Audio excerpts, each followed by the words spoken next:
একটা গাছের পাতার মূল্য আছে বাবা, কিন্তু ওই নারীর কোনো মূল্য নেই। কারণটা কি? কারণ ওই যে স্বামী নাই, আমার ছাতা নাই, একটা তুফান আইলে বামে ধরবো, আবার বামে তো ডাইনে তুফান আইলে ডাইনে ধরবো, আমার তো ছাতা নাই, একটা গাছ নাই। মানে গাছটাই কি স্বামী? হ্যাঁ, গাছটা ছাতাটাই কি স্বামী? হ্যাঁ, আমার তো ওই জিনিসটা নাই। আমার স্বামী নাই দেখে আমার কেউ দেখতে পারে না। ও লাত্তি মারে ওর কাছে যাই, ও লাত্তি মারে ওর কাছে যাই, ও লাত্তি মারে ওর কাছে যাই। স্বামী নাই, আমার কোনো দাম নাই।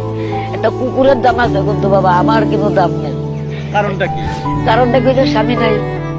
স্বামী থাকতে কি এটা আপনি বুঝছিলেন? হ্যাঁ, স্বামী থাকতে আমার সবাই আদর যত্ন করছে। ওই স্বামীরও ডাক দিচ্ছে, নিজেরও ডাক দিচ্ছে, আমার মেয়েরাও সবাই কুলে লইছে, আদর যত্ন করছে, তোমা দিচ্ছে। অন্ত আমার স্বামী নাই, আমার কেউ ভালোবাসে না।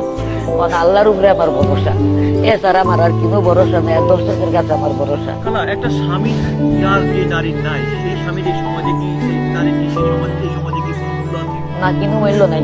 একটা গাছের পাতার মূল্য আছে বাবা, কিন্তু ওই নারীর কোনো মূল্য নেই। কারণটা কি? কারণ ওই যে স্বামী নাই, আমার ছাতা নাই, একটা তুফান আইলে বামে ধরবো, আবার বামে তো ডাইনে তুফান আইলে ডাইনে ধরবো, আমার তো ছাতা নাই, একটা গাছ নাই। মানে গাছটাই কি স্বামী? হ্যাঁ, ছাতাটাই গাছটা কি স্বামী? হ্যাঁ, আমার তো ওই জিনিসটা নাই। মানে আমি কার কাছে যাবো, আমি কার কাছে বলবো? আমার বাপ নাই, মা নাই, বোন নাই, আমার পৃথিবীতে কেউ নেই। আমি গন্ডগোলের সময় আমি হারাই গেছি।